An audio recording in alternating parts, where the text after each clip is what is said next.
Vía Pública.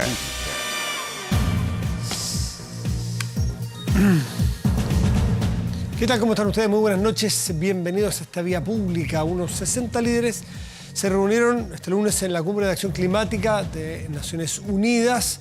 Esto en Nueva York. El mensaje es de urgencia, que duda cabe. Se han tomado todas las conversaciones, todos los debates, las sobremesas. Seguro que ustedes este 18 en alguna conversación, ahí entre fondos y fondas, seguramente salió el tema, porque está muy prendido y estamos preocupados. Pero también hay esperanza, no solamente hay preocupación, porque se están haciendo cosas. Bueno, el secretario general Antonio Guterres de la ONU, que fue quien invitó a esta cumbre, también insta en esta cita a que no es una cumbre ni de discursos ni de negociaciones, sino una reunión para la acción, que debe generar compromisos concretos de parte de quienes participan o forman parte de esta. Según se han detallado expertos y activistas, la emergencia climática es una carrera que estamos perdiendo, pero que se puede ganar. Claro, hay que ponerse serios y tener medidas, ¿no? No se gana por secretaría esto. Hay que cambiar la mentalidad, la cultura y sobre todo entender que cada uno participa, no solo los líderes. La crisis climática es causada por nosotros y las soluciones entonces deben venir de cada uno de nosotros. Eso ya más o menos lo entendemos o creemos que lo entendemos. Otra cosa es si actuamos en coincidencia con eso. Durante la cumbre, los jefes de Estado que participaron, junto a autoridades locales y regionales, presentarán nuevos planes que han desarrollado de forma individual o en coaliciones en otros países. Es el caso del presidente Piñera, quien hace una alianza con el mandatario francés Emmanuel Macron, su nuevo mejor amigo, dicen algunos en la política internacional, en este caso para proteger los bosques húmedos del mundo. El mandatario chileno destacó el rol de los bosques en la reducción del carbono y la generación de oxígeno para la sequía, los incendios, la deforestación. La cumbre tiene lugar tras el surgimiento de un nuevo movimiento juvenil liderado por una activista sueca, seguramente a la cual usted ya ha escuchado, ya ha visto, ya ha leído y ya le ha puesto el ojo. Su nombre propio es Greta. How dare you? You have stolen my dreams and my childhood with your empty words, and yet I'm one of the lucky ones. People are suffering, people are dying, entire ecosystems are collapsing. We are in the beginning of a mass extinction, and all you can talk about is money and fairy tales of eternal economic growth. How dare you? We will not let you get away with this. Right here, right now, is where we draw the line. The world is waking up, and change is coming whether you like it or not. Es una chica sueca, Greta Thunberg o Thunberg, no sé cómo se pronunciará el sueco realmente, pero ya la conoce a Greta seguramente. Está haciendo noticias en todo el mundo. Se organizaron, y ella como líder de alguna manera, gigantescas manifestaciones en todo el mundo. Chile no va a estar exento de esto seguramente a fin de año que viene en nuestro país, en el entorno de la COP. Bueno, esto ocurrió el día viernes y la idea justamente era urgir a los líderes que están participando de esta cumbre a adoptar medidas concretas, inmediatas, cuando los niveles de gases de efecto invernadero en general y la atmósfera alcanzan niveles más altos de que se hayan medido y el calentamiento global y las metas también nos apremian. Es un tema que vamos a conversar muy pronto aquí en nuestra mesa. Antes los quiero invitar aquí a la pregunta del día, que tiene que ver con un asunto que es totalmente distinto, pero que de alguna manera también vuelve y vuelve cada cierto tiempo. ¿Estás de acuerdo con autorizar las excavaciones en la isla de Juan Fernández para la búsqueda del tesoro? Nuevamente, los que somos mayores, esta historia la hemos escuchado 1000 veces, de este gringo que tiene la idea, que tiene un mapa, que anda en la búsqueda, que tiene que tener tal convicción de que algo hay, porque sigue buscando, le ha dedicado la vida a la búsqueda de este tesoro. ¿Debiera permitirse que se hagan excavaciones en la isla de Juan Fernández para la búsqueda de este tesoro? ¿Sí o no? Ahí está la pregunta, ahí está la invitación. Vamos a la mesa, ¿le parece? Bueno, y en la mesa conversamos del tema político, porque esto del calentamiento global sin duda es un panorama político, porque además participan políticos de todo el mundo o de muchos países del mundo. Vimos al presidente de nuestro país que está allí, a Macron que está ahí.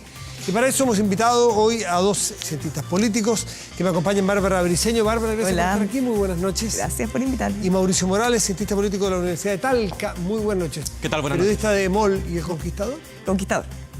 Conquistador, tengo programas todos los días y los pueden escuchar. Muy bien. Para cada uno siempre hay que mencionar en qué casa periodística o universitaria están Mauricio y Bárbara. Esto es un hecho político, una cumbre política, es medioambiental, pero esa es la bajada, pero esto es una cumbre política, si tenemos que leerla, ¿no, Bárbara?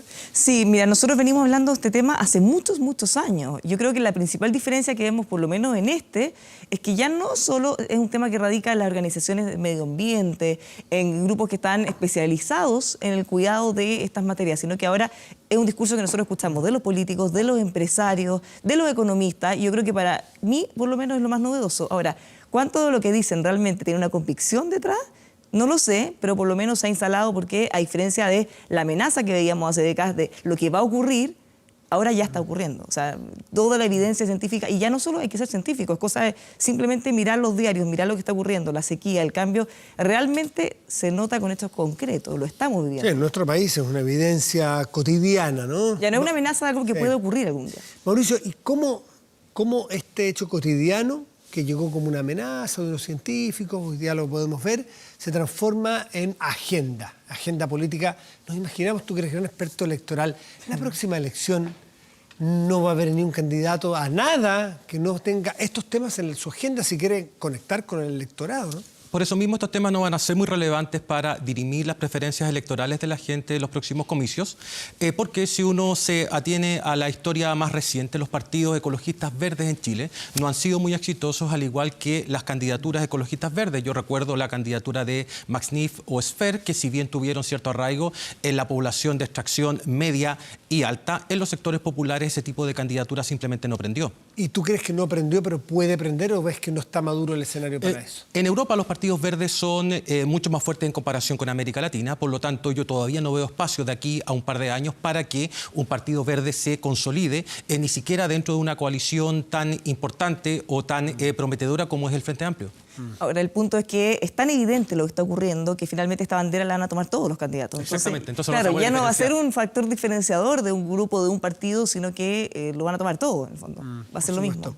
Ahora, esta cumbre política, ¿cómo se tomó la agenda? Porque antes veíamos las asambleas generales de Naciones Unidas y eso nos llamaba la atención históricamente, ¿no es cierto? Desde Arafat hasta Gorbachev, grandes personajes. Hoy día son estas cumbres más chicas, temáticas, muy importantes, pero miren la diversidad. Si esta foto tenemos a Evo Morales, Macron, tenemos a la canciller Merkel, bien, en fin, el presidente colombiano, el presidente Duque, y varios otros, reconozco los otros. Este es el de Sudáfrica, si no me equivoco, ¿no? Sí. ¿Sí? ¿El de Sudáfrica? Sí, el de Sudáfrica. ¿Sí? Sí. A los otros no los conozco verdaderamente, pero son líderes de países. Y hablando del clima, solo del clima, y entiendo que Antonio Gutiérrez, que es el general de la ONU, dice que no se invitó a cualquier líder para que hablara, para que prometiera, para discursar. Aquel que se comprometiera con una acción concreta. La política también se está poniendo al día en eso, Mauricio. Sí, dos cosas relevantes para destacar ahí. La primera es que vemos al presidente Piñera en conjunto con el presidente Morales, es decir, toda la separación o conflicto que hay entre Chile y Bolivia producto del conflicto marítimo, hoy día parece no subsanarse, pero sí en parte corregirse con una reunión entre ambos mandatarios en una mesa común de trabajo. En segundo lugar, que este tipo de agenda, a mi parecer, está beneficiando, al menos aplacando la caída en términos de aprobación presidencial del presidente Piñera por una razón muy sencilla. Generalmente, más bien sistemáticamente, el área de las relaciones internacionales es la más valorada por los chilenos. Sin perjuicio de que cuando a la gente le pregunta por los problemas más relevantes, los temas medioambientales simplemente no aparecen porque lo más relevante es empleo y delincuencia. Sin embargo, el hecho de que el presidente esté atacando sistemáticamente el área de relaciones internacionales, ya lo vimos en reuniones con Bolsonaro, en esto de ser una especie del bombero de América Latina. Eso de la Amazonía. Por la Amazonía me da la sensación de que está deteniendo la caída de la aprobación presidencial, que hoy día está en torno al 30%. A la gente le importa mucho más el crecimiento y el empleo que los temas medioambientales, pero cuando la gente ve que el presidente está comprometido con una agenda internacional y se posiciona como un líder en este tipo de materia, la gente igual lo termina valorando. ¿Tú crees, Bárbara, lo mismo, que vamos a ver un presidente Piñera, por ejemplo, de aquí a fin de año muy metido en temas Yo creo ambientales que internacionales. Nada hacía presagiar. Claro. Que al final hacernos cargo de la COP y implicar todo lo que está implicando para nuestro país y también para el presidente Piñera. Porque Una apuesta finalmente arriesgada. fue una apuesta súper arriesgada. Brasil dejó votada la COP y Chile la tomó sin que nadie lo Sin invitara. tener tampoco una certeza y tampoco tener un conocimiento acabado de qué implicaba organizar la COP. Porque no es solo organizar una cumbre, sino que además tiene miles de otras actividades paralelas, tienen que tener reuniones fuera. comprometerte. Y comprometerse, claro. Entonces, por un lado, tenemos que esta oportunidad se atrevió el gobierno, yo creo que en ese sentido un punto súper a favor. Y además que han habido muchas COP. Pero esta va a ser especialmente importante por el contexto internacional, ya lo hemos visto por el fenómeno de Greta. Esta reunión, esta asamblea especial que convocaron en la ONU es justamente para abordar en específico las materias de cuidado medioambiental. Entonces, la posibilidad que tiene nuestro país de posicionarse como la próxima dueña de casa del evento más importante relacionado a las materias que están discutiendo hoy, también nos ponen en una posición muy privilegiada que el presidente Piñera está aprovechando. Ahora, vemos, Mauricio, disculpe. Sí, el gran problema dentro de todo lo que estamos señalando acá es que esto le está redituando más al presidente como figura que a su ministra del Medio Ambiente. Si nosotros hiciéramos una encuesta, y al país también, claro, si es que alguien conoce a la ministra del Medio Ambiente, está dentro de las menos conocidas. Por lo tanto, este tema, si bien ha sido capitalizado correctamente por el mandatario, también debiese, entre comillas, chorrear hacia su gabinete. Si uno mira la estructura de aprobación del gabinete, en la última encuesta CADEM, por ejemplo, a mayor nivel de conocimiento de los ministros, peor es el nivel de aprobación. Por lo tanto, uno llega a la gran paradoja de decir, oye, es mejor tener un ministro escondido que un ministro muy visible. A ver, esto de hacer la COP, que claro, puede ser una gran ventaja, pero tiene sus costos, entre comillas, costos de tener que hacer o acometer acciones. Mire, lo de Escazú. Hace un año, más aproximadamente, Chile no firmó Escazú con todo lo que significó. Y hoy día vemos que el presidente se abre a firmar Escazú con las correcciones que él estima que hay que hacerle, sobre todo en algunas materias que él estima que pérdidas de soberanía, no sé si. Pero al final parece muy difícil que Chile vaya a ser local, que vaya a ser anfitrión de una COP y no tener firmado Escazú. O las complicaciones de las minas de invierno, o en fin, el tema de temas internos, domésticos, medioambientales que vamos a tener que tener solucionados de alguna manera de aquí a fin de año. Es decir, de alguna manera nos pusimos la soga al cuello, Mauricio. Sí, es como convocar, altear, pero estar en desacuerdo si es que hay una invasión militar hacia Venezuela. Sí. Eso es lo que creo que más está complicando al gobierno. Insisto, la agenda internacional es muy beneficiosa y reditúa muchísimo para efectos de la aprobación presidencial, pero el hecho de caer en este tipo de contradicciones, convocar a un órgano, pero luego a renglón seguido señalar que no se estaría de acuerdo con lo que eventualmente promovería ese órgano, es un poco complejo de explicar. Pero como decía Bárbara recién, este tipo de temas son tan transversales que resulta muy difícil rehuirlos, y el afán o el deseo de que ese tema prenda y se transforme en una agenda del gobierno con el fin de tapar un poco los problemas económicos que tiene el país, me parece que es una estrategia sumamente razonable. ¿Cómo lo ves tú, Bárbara, esta necesidad de urgir la agenda local en virtud de lo que va a ocurrir de aquí a fin de año? Y puse el caso de Escazú porque es el que hoy día vimos que el presidente se abre a... El presidente pidió perdón por las zonas de sacrificio. Sí, lo que pasa es que yo, la verdad, no tengo tan claro si hay una estrategia. O si bien los hechos han ocurrido y se han tomado las oportunidades y de alguna manera se ha ido viendo lo que va resultando y se va avanzando. Porque si nosotros miramos lo que está ocurriendo con la agenda legislativa, por ejemplo, no es que se hayan paralizado algunos proyectos o priorizado otros. El proyecto de reforma 40 horas, por ejemplo, es el mejor ejemplo de cómo se pisó un palito o se metieron ellos mismos en un problema en el que podrían haber zafado, así como zafó el gobierno anterior con el mismo proyecto. Entonces, no lo sé si hay tanta planificación o si simplemente están dándole hacia adelante. Ahora, me imagino que el presidente Piñera también debe estar muy contento de lo que está capitalizando él personalmente. Sí. Porque se está posicionando de alguna manera como un personaje de relevancia internacional. O sea, no cualquiera se codea con presidentes de otros países. Como dice, mi amigo, le dijo Macron, va a venir a Chile. Entonces, obviamente, eso también debe tener un atractivo más allá del rédito que le pueda traer en el país en la política interna. Y acá también hay una cuestión de celos, ¿eh? Es decir, el presidente Piñera y la presidenta Bachelet han sido los dos líderes más importantes de estos últimos años en Chile. Mientras la presidenta Bachelet está en la ONU, Piñera también le gusta emparejarse con la presidenta Bachelet en términos de liderazgos internacionales. Y adicionalmente a lo que decía Bárbara recién, se viene la acusación constitucional contra la ministra Cubillos. Ya entiendo que tiene hasta el miércoles para presentar formalmente sus descargos, y por lo tanto el clima político, si bien hoy día está concentrado en la agenda internacional, no me cabe la menor duda que va a volver al terreno local con esta acusación constitucional. Déjenme preguntarle sobre Greta, esta chica, esta joven que es tan power, ¿no es cierto? La vemos ahí discurseando y llamando la atención de a la vuelta al mundo. No hay un diario en el planeta que no recoja probablemente, porque es muy llamativa ella como figura, su tema, su juventud. Y ella va a venir a Chile. ¿Despierta pasiones, Greta? Despierta muchísimas ¿Cierto? pasiones para Amor y todos odio. lados. Amor y odio, claro. Algunos dicen que es la salvadora del planeta, otros dicen que está siendo utilizada por empresas que lucran con el tema del medio ambiente. Hay para todo, pero que es centro de la mirada hoy, lo es. Greta va a estar en Chile a fin de año, ¿no? Va a estar en la COP. Y me imagino que los líderes políticos también van a querer de alguna manera arroparse en torno a ella, apropiarse de su figura, hacerla propia. A lo mejor vamos a tener pingüinos en la calle nuevamente porque estos son movimientos juveniles, secundarios. ¿Qué esperan ustedes que va a provocar aquí Greta, Bárbara? Bueno, es bien cierto, porque como decíamos, provoca entre amor y odio.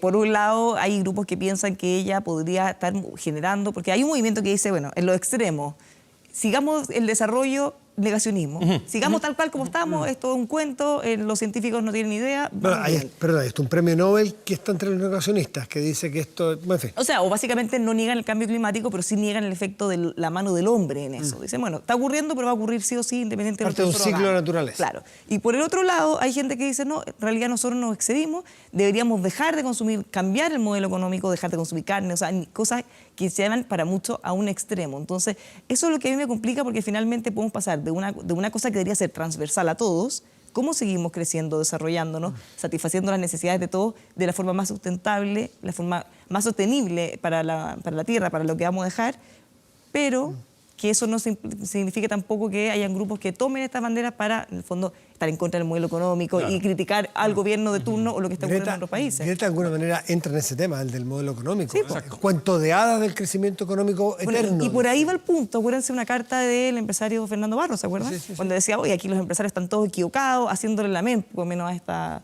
Yo creo que por ahí va el temor que él tiene. No es que esté de acuerdo, pero sí, claro, se entiende el punto. Hay un punto. Va a ser muy impopular oponerse a la agenda ambientalista, sobre todo con la presencia de esta niña en Chile. Se dice que esta niña tiene el síndrome de Asperger. Mi hijo tiene el síndrome de Asperger y yo les puedo dar por firmado que este tipo de niños, cuando agarran un tema, no lo sueltan hasta el final, hasta que eso concluye con algún resultado muy concreto para ellos. Por lo tanto, no me extrañaría para nada que ella se transforme en la reina de este evento, pero me sería muy penoso también en términos personales que los políticos comenzaran a aproximarse a ella para utilizarla como una herramienta de campaña. Ahora, vamos al fondo... Por ahí, perdón, que ahí vuelvo a una aprensión que yo le mencioné al principio. ¿Cuánto de convicción real hay en las palabras, ya sea de los políticos, del gobierno, de la autoridad en general? ¿Cuánta convicción real? ¿Cuánto están haciendo ellos mismos por el cambio? ¿Cuánto están dispuestos a ceder o a cambiar? ¿O cuánto es? Versus cuánto se dice porque es popular. Claro, fíjate que en las encuestas de opinión, por ejemplo, cuando a la gente le preguntan, ¿usted estaría dispuesta a pagar más impuestos para proteger al medio ambiente? El 90% te dice que sí. Pero luego lo colocas en la atención, ¿prefiere proteger el medio ambiente o prefiere el crecimiento? La mayoría va a preferir el crecimiento. O salud, educación. O salud, educación, pero el medio ambiente está en el último lugar de las prioridades de la gente. Vamos al fondo de lo de Greta, cuando dice de que... Y entre, no sollozando, pero muy emocionada, se ve ella quebrada, es bien potente la imagen que les acabamos de compartir. Y habla de que cómo se atreven y hace una crítica al modelo, diciendo que hasta cuándo lo único que hablan es de dinero, déjense hablar solamente de dinero y del cuento de hadas del crecimiento económico permanente o eterno, algo así. Como diciendo que el crecimiento al lado de esto vale nada. Y eso es el centro neurálgico de la división de modelos ideológicos, si se quiere, filosóficos, de modelos de sociedad hacia adelante.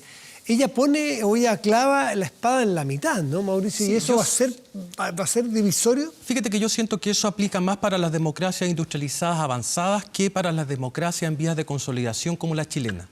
En las democracias industrializadas avanzadas, como decía al principio, los partidos verdes comenzaron a irrumpir a mediados de los 90 o finales de los 90. Es decir, es una discusión que por lo menos en Europa ya avanzó lo suficiente. En el caso de América Latina es una discusión emergente y por lo tanto lo que yo veo es que en el corto plazo este tipo de temas no va a generar una especie de clivaje entre ambientalistas versus los que defienden el crecimiento. No vamos a tener partidos que necesariamente defiendan de manera pura el ambientalismo y partidos que defiendan también de manera pura el crecimiento económico. Pese que sí hay gente que lo piensa. Pese que, claro, en la minoría, digo. Pero todavía, siento yo, y lo digo con el máximo respeto, esta es una discusión un tanto de élite todavía que va a costar que baje hacia el ciudadano común y corriente. Salvo por los efectos concretos que ya estamos viendo. Entonces, cuando esto se hablaba hace 20, 30 años, eran los loquitos, gente que no quería crecimiento. Eran los hippies, sí. Claro. Pero resulta que ahora, cuando nosotros vemos lo que está ocurriendo en el norte, vemos que están muriendo animales, la gente está realmente afectada por la sequía. Claro, ahora ya no es un cuento, ahora es algo que ellos ya están viendo. Entonces, en ese sentido podrían enganchar un poco más porque están sintiendo el efecto concreto en su bolsillo, no en la imagen o en las cifras que pocas veces se aterrizan. Hay algunos que critican también a Greta, no a ella, lo que implica su discurso, porque claro, venir de un país como Suecia, escuchaba hoy día un analista decir, país que tiene muchas cosas ya resueltas, venir a hablar de que el crecimiento es un cuento de hadas, cuando Suecia pronto ya tiene ciertos estándares, ciertos niveles de avances sociales conseguidos, es más fácil que en países como nosotros, o Bolivia, o Colombia, que son países que están dando la pelea pues, por salir del subdesarrollo, camino al desarrollo. Entonces ahí esa pugna es más dura, es más difícil, ¿no? Pero una pugna más bien dicho entre, diría yo, los estados más neoliberales y los estados de bienestar. Esa fue una tensión que por lo menos programáticamente en los partidos políticos europeos y latinoamericanos se dio desde los 90 en adelante, pero en Europa mucho antes.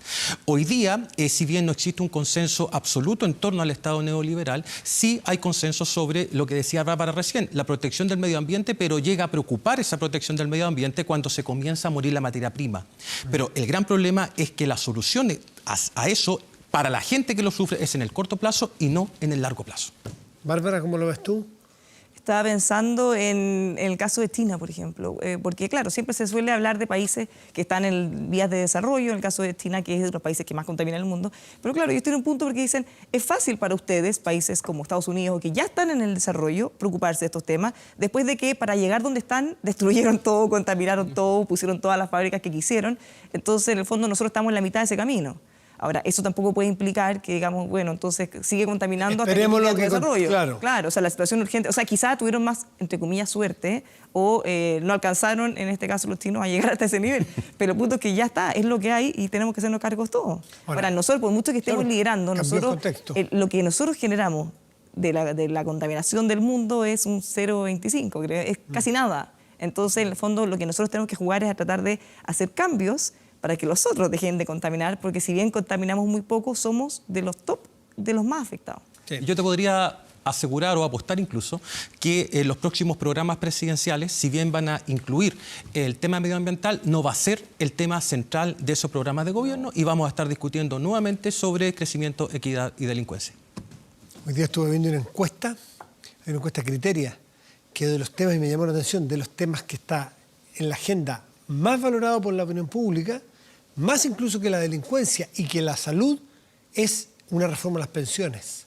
Se tomaba, no sé si ustedes la vieron, se tomaba como de primera importancia para la población y de manera creciente además. Porque la población está envejeciendo y ya están comenzando a recibir su pensión. Y cada uno de nosotros lo ve en nuestro entorno, de que las jubilaciones no alcanzan y hay que hacer algo allí. Así que, bueno, el medio ambiente como tema de agenda se toma nuestro escenario, nuestras conversaciones, nuestros debates, y le aseguro que esto solamente va a ir creciendo, al menos de aquí a fin de año, que somos sede de esta COP25. Bárbara Briceño, gracias por estar aquí. Muy buenas noches. Mauricio Morales. Gracias. Muchas gracias también.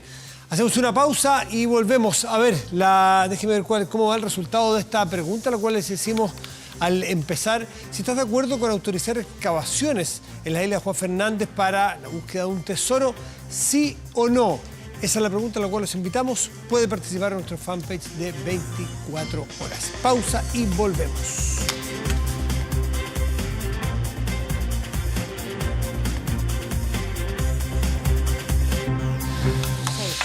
Estamos de vuelta aquí en Vía Pública. Es casi un lugar común decir que el tiempo pasa rápido, ¿cierto?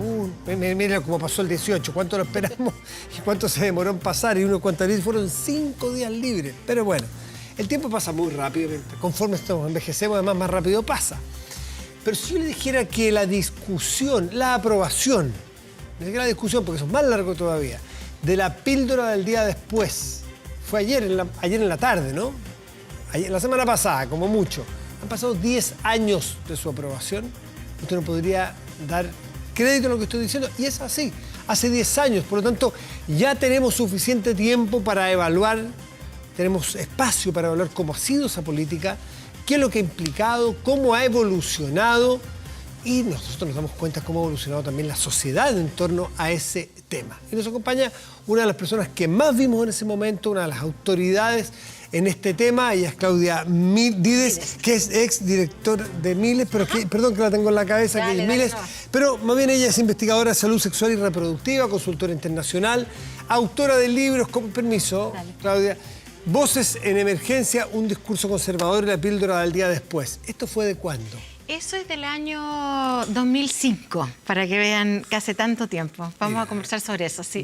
Era antes, cuando estaba muy prendida toda la discusión. Sí. Ya. Oye, gracias por la invitación, No, porque feliz, esto es recordar sí. una cosa maravillosa para las mujeres chilenas. Pero esas, y no por las mujeres en general, Sí, porque ha pero lo significado digo porque un desde cambio ahí- social muy Sí, potente. sí. Si yo te dijera hace 10 años, tú le explicaras a una persona que viene de otro país, ¿qué significa estos 10 años de aprobación y uso, ya normalización del uso de la píldora el día después?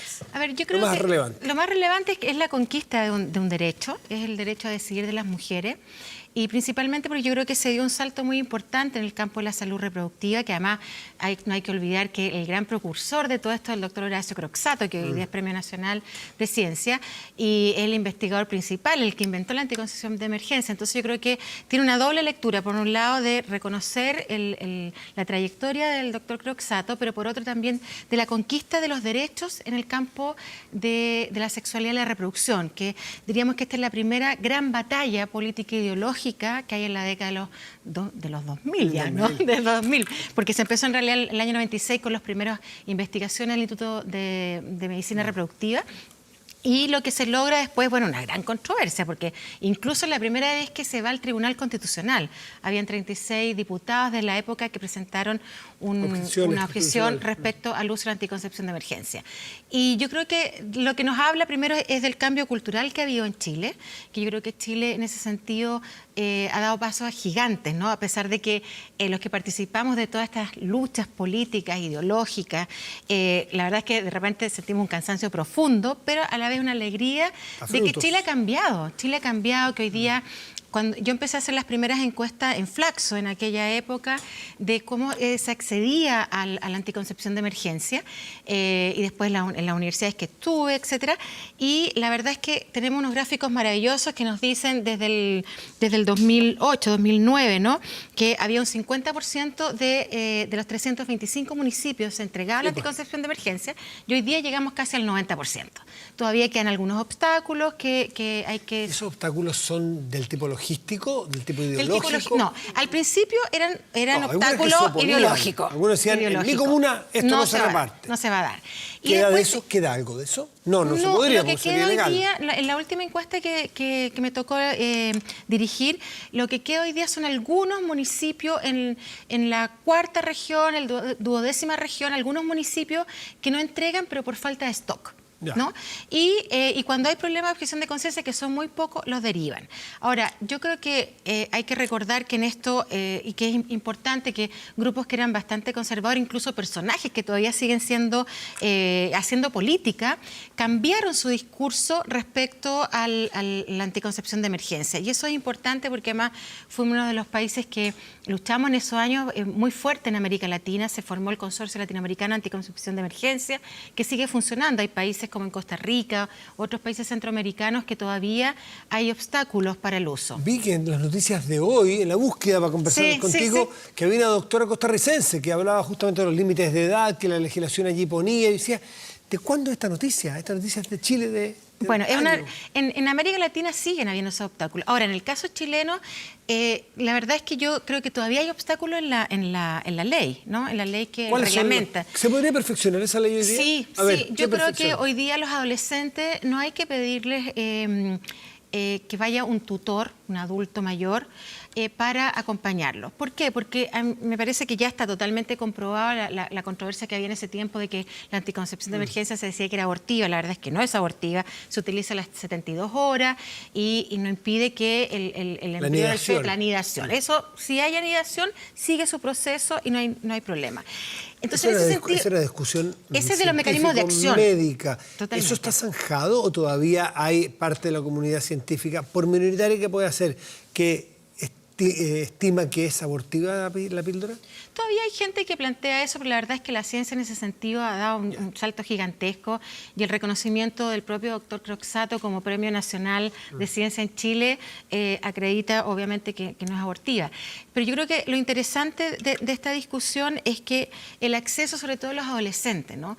Chile sigue siendo un país que no tiene educación sexual, que los programas son muy deficientes y que no ha tenido una política constante en educación sexual. Estoy haciendo mi doctorado en eso, entonces lo tengo bastante estudiado. No hay una política constante en los últimos 30 años sobre educación sexual y es una deuda. Ahí vemos las cifras del VIH-Sida, por ejemplo, o las cifras de sífilis o las cifras de gonorrea.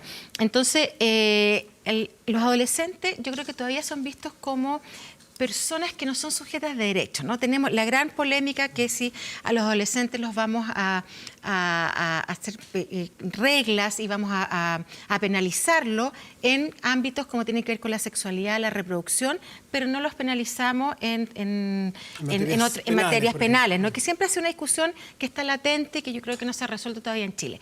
Entonces, en esta materia, específicamente la anticoncepción de emergencia, me parece que primero falta información.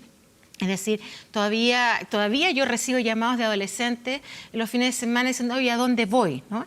Y eso significa que en los centros de atención primaria tiene que haber una política mucho más eficiente respecto a la información que se tiene que entregar a los adolescentes. Y por otro lado, que los adolescentes, y las adolescentes en particular, puedan ir a pedir la anticoncepción de emergencia, pero además tenemos el problema del mercado, que sigue siendo una píldora, porque ya utilizamos uno, pasamos de 2 y hoy día vamos en una, que todavía es cara, cuesta alrededor de 10.000, 11.000 pesos. En los consultorios. En el consultorio es gratuita. Es gratuita. Dime una cosa, llevamos 10 años, las cifras que vi que entiendo que ha aumentado, se ha multiplicado por 13 el consumo anual promedio en los últimos años. Y hoy día están 385.000 dosis anuales. Sí. Suma anual, sí. Más que promedio, la suma de todas las que se consumieron en el año. Sí. O sea, la cifra ha sido en los 10 años muy, muy creciente. ¿Ha bajado o ha variado el embarazo juvenil? El embarazo adolescente ha variado. El adolescente ha variado. Bajaron las cifras del embarazo adolescente de entre 15 y 19 años, de 40.000 alrededor de 38.000, ¿no? Más o menos. Poquito, es poco, pero acuérdate que tuvimos una constante de más de 10 años de 40.000 embarazos adolescentes. Entonces, se logró bajar 2.000. Ahora, yo creo que es muy poco y eso significa que ha habido una deficiente política pública en torno al embarazo adolescente. Pero es más aún, ha aumentado el embarazo entre los 10 y 13 años. ¿No? Son 147, 48 casos. Están fuera de la ley, ¿no es cierto? No están fuera de la ley y por lo tanto eso nos habla de que hay abuso sexual, ¿no? Claramente eso tiene que ver con abuso sexual. Entonces, a mí me parece que si bien una política pública, un gobierno, ¿no? Que no son cifras de este gobierno, sino que el gobierno anterior, evidentemente puede celebrar respecto a esos 2.000 casos, pero cuando vemos y vamos desagregando los datos, lo que encontramos es que el embarazo adolescente, ¿en qué zonas está? En las más pobres, las más vulnerables, ¿no? Y menos por ejemplo, información, menos acceso. Hay un índice que nosotros sacamos hace mucho tiempo atrás, que era comparar el índice de desarrollo humano en las comunas chilenas, y aparecía Vitacura, que es el índice 1, es decir, que tienen acceso a la educación, a los servicios de salud, a distintos, yo diría, accesos que tienen que ver con derechos sociales, y que uno es el mayor. Sí. Y cuando uno va a, por ejemplo, no sé, Cerro Navia, o La Pintana, o San Ramón, la verdad es que se dispara. Entonces, claramente sigue habiendo una relación entre pobreza, sectores vulnerables y embarazo adolescente. Pero por otro lado también hay otro factor que es interesante nombrar, que tiene que ver con que las adolescentes muchas veces cuando se quedan sin proyectos de vida, ¿qué quiero decir con eso? Deserción escolar o falta de proyecto en términos de laborales, ¿no? Entonces es mucho más fácil embarazarse y ahí logro equipararme frente a mi madre, ¿no? En términos de relaciones de poder. Entonces la cosa es un poquito más compleja. Por lo tanto, esas chicas no tendrían ningún interés en tomar esta píldora, Claro, porque buscan porque, ese embarazo. Claro, y un embarazo además juvenil, aumenta pero deseado. el embarazo, pero además aumenta el segundo y tercer embarazo entre 15 y 19 años. ¿No? Entonces no es que me embarazo la primera vez 15 años, sino que después busco el segundo, tercer embarazo. Y eso yo creo que las políticas públicas siguen llegando tarde. Hay que monitorear efectivamente los 54 centros que habían de atención en salud a los adolescentes, sobre todo en el marco de este nuevo control del joven, la joven, ¿no? Antes era control del niño sano, se sumó el control del joven adolescente, y ahí yo creo que todavía hay ausencia de políticas públicas. Me parece que el tema de la sexualidad y la reproducción sigue siendo un tema tabú, sigue siendo parte, digamos, de las controversias que hay hoy día en Chile en materia de, algunos lo llaman valores, otros lo llamamos en materia de derechos. Y yo creo que eso habla mal de un país, fíjate. A mí me parece que estos son temas que además son muy viejos, ¿no? El acceso a la anticoncepción de emergencia, el último gran ganancia tuvimos el aborto de 3 causales, y que yo creo que eso fue una gran hazaña. ¿Hubiese sido posible la discusión como la tuvimos del aborto en 3 causales si no hubiese existido la discusión de la píldora al día después? Yo creo que no. Mi postura ahora y mi tesis es que efectivamente esto fue, si uno ve todos los temas culturales, ¿no? y valóricos y relacionados con la salud sexual y reproductiva, con los derechos sexuales y reproductivos, uno va viendo una gama de polémicas, una curva ascendente, ¿no? que tiene que ver con la visibilización de por un lado, la violencia intrafamiliar o violencia de género, por otro lado, la diversidad sexual, ¿no? Que hoy día es un tema aceptado en Chile. Entonces, uno, si va viendo todos estos temas que tienen que ver con la salud sexual y reproductiva, hoy día va creciendo, de todas maneras. Y lo más probable es que en algún tiempo más tengamos el aborto libre. Eso tiene que ver con las condiciones del Parlamento. Eso te iba a decir, si tú dices que miramos con una retrospectiva que la discusión que vimos el año pasado o antepasado hace 3 años, sí. 3 años ya, el aborto en 3 causales, específicas 3 causales, sí, que ahí tuve, tiene una relación directa con la discusión que hubo de píldora del día después. Entonces, eso es una retrospectiva. Si miramos en proyección al futuro, ¿tú crees que el próximo escenario a discutir estos temas tiene que ver con el aborto libre, abierto? Sí, yo creo que tiene que ver con varios temas en este marco. Yo creo que hace falta una ley de derechos sexuales y reproductivos en Chile, reconocer los derechos sexuales y reproductivos como parte de los derechos humanos. Eso implica reconocer la educación. Entiendo que se presentó un proyecto de educación sexual, pero vamos a ver si se puede discutir. Hace falta también avanzar en la ley de violencia integral, que también ha estado bastante votada en este último año. Y por otro lado, está la discusión del matrimonio igualitario, salió hace un par de semanas, digamos, la controversia. Entonces, evidentemente la sociedad chilena hoy día, los temas relevantes en este ámbito de la sexualidad y reproducción los ha ido poniendo la ciudadanía, los han ido poniendo los movimientos sociales, los ha ido poniendo la gente, ¿no? Y yo creo que eso hay que ser bien enfática. Y por otro lado, no podemos evadir una discusión pública. Me parece que siempre cuando aparecía esta idea de, no, bueno, ¿cómo vamos a hablar de aborto libre? Bueno, tenemos en Argentina lo que sucedió, lo que está sucediendo en América Latina en general, de la marea verde. Ahora hay que ver si las condiciones están para dar esa... Yo creo que hoy día en el Parlamento no hay acuerdo sobre eso. Me parece que hubo un intento, pero no perduró. Si te pongo un escenario hipotético, aprobado el matrimonio igualitario, aprobado no sé cuánto tiempo más el aborto abierto o libre, sin causales específicas. Con un número de semanas, eso está... El número de semanas... Hay ciertos consensos. Hay consenso de 14 semanas y la OMS, la Organización Mundial de la Salud, plantea hasta las 22 semanas en términos de cómo define el aborto. Pero en general las leyes en América Latina, los que han logrado han sido hasta las 14 semanas. Ya, eso son restricciones, no causales. Es causales diversas. Causales diversas con un número de semanas que restringe. Ya. Supongamos que eso se aprueba. Supongamos que se aprueba el matrimonio igualitario. ¿Qué temas vienen luego? ¿Qué visualizas tú después? Porque imagino la tarea no está cumplida para yo creo que demandas, en materia de salud sexual y reproductiva siempre van a aparecer nuevas demandas. Me parece que hay un tema que tiene que ver con el vientre de alquiler. que yo creo que es un gran tema que se está dando en discusión en Europa en este minuto, y la composición de los diferentes tipos de familia, ¿no? ¿Y por qué lo digo? No lo digo en términos de la discusión que tuvimos de los tipos de familia en la década de los 90, o del reconocimiento de los tipos de familia, sino que a propósito de cuáles son los diferentes tipos de reproducción que hay en esa materia. Y por ejemplo, Chile no tiene una política clara respecto a reproducción asistida. Sabemos que el doctor Seger está trabajando hoy día en eso y él ha sido obviamente una de las personas pioneras, y hay muchas personas que han pasado por diferentes ciclos reproductivos para poder quedar embarazadas, y creo que ese es un tema pendiente en Chile en términos de que el Estado se haga cargo de muchas más familias y no las que se está haciendo cargo hoy día, que es un poco, digamos, por un tema de presupuesto. Pero los vientres de alquiler yo creo que es una discusión valórica que se viene potente, fuerte. ¿Hay una correlación con los que estuvieron a favor de la píldora, a favor de las 3 causales, aborto con 3 causales, a favor del aborto libre? Hay posiciones, ¿Podemos ver una línea de pensamiento? Hay una línea de pensamiento. Ahora, yo creo que hay una distinción en ese campo que tiene que ver con los discursos de los diferentes tipos de feminismo no están por el vientre alquiler.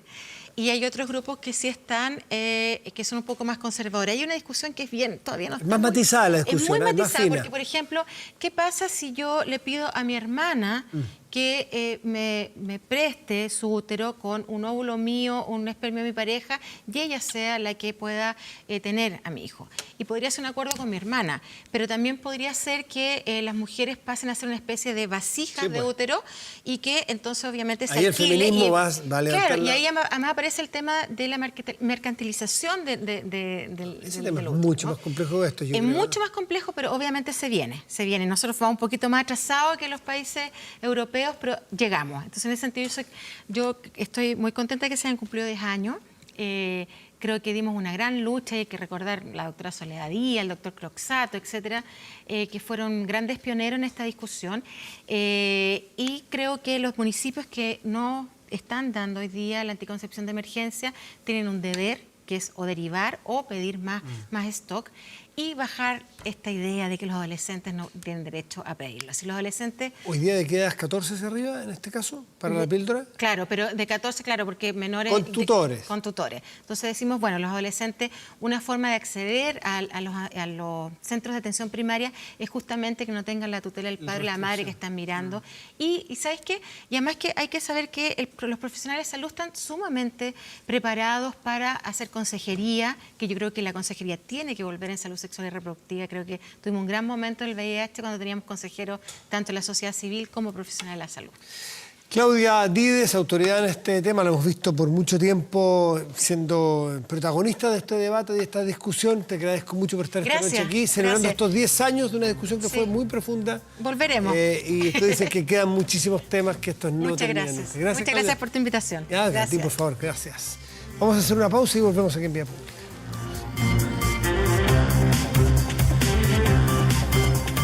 A la pregunta, a la pregunta que teníamos el día. Y amo así la vida y todo, de todo. Ya, la pregunta se tenía que ver si usted cree o tú crees que habría que autorizar excavaciones en Juan Fernández para la búsqueda de este tesoro. Historia vieja, pero ahí está. Sí, el 16%, un 84% cree que no hay que autorizar excavaciones, fíjese. Mire qué curioso. Bueno. Ya, pasemos a revisar nuestro portal de noticias24horas.cl, ¿qué le parece? Que tiene en portada: sujeto da muerte a su expareja en Coltauco. Le disparó con una escopeta. Le da más detalles de esta macabra noticia en 24horas.cl, como muchas otras noticias. Mire, ya está la entrevista con Claudia Dides, aquí, que fue recién, nada más, temas importantísimos. Y están toda la cobertura internacional, deportiva, económica, 24horas.cl. Revisemos la temperatura en este momento en la región metropolitana. La región metropolitana tiene cielos despejados y una temperatura de 11 grados con 7 décimas. Para mañana y pasado, esta región presentará el siguiente panorama. Martes, 28 grados de máxima, cielo despejado. Y como aumenta para el miércoles, el mismo cielo despejado, una máxima de 31 grados. A ver, ¿qué sucederá en otras regiones de nuestro país? Por venir, esto es la región de Magallanes, la Antártida chilena. 9 grados la máxima y cielos nublados. En Iquique, en la región de Iquique y Parinacota, 18 grados máxima y estará el cielo nublado. Y la música es un clásico. Hoy el madrileño Julio Iglesias cumple 76 años. Hablar de Julio Iglesias es probablemente hablar de uno de los españoles más famosos del mundo y que son pocos los países en los que este madrileño no haya estado, no haya venido o no haya, claro, donde no se escucha su música, en algún momento no se haya vendido un disco, al menos en países de habla hispana, imposible. Y en muchos otros, seguro que está traducido hasta en el cantonés, pero un tipo muy internacionalizado en su carrera. Fíjense que no en vano es uno de los cantantes que más ha vendido en la historia, con más de 350 millones de álbumes en 14 idiomas diferentes, siendo el indiscutible número 1 en nuestra lengua, con Soy un truán, soy un señor, un clásico de Julio Iglesias. Despedimos Vía Pública hoy. Muy buenas noches y gracias por venir. Confieso que a veces soy cuerdo y a veces loco. Y amo así la vida y tomo de todo un poco. Me gustan las mujeres, me gusta el vino. Y si tengo que olvidar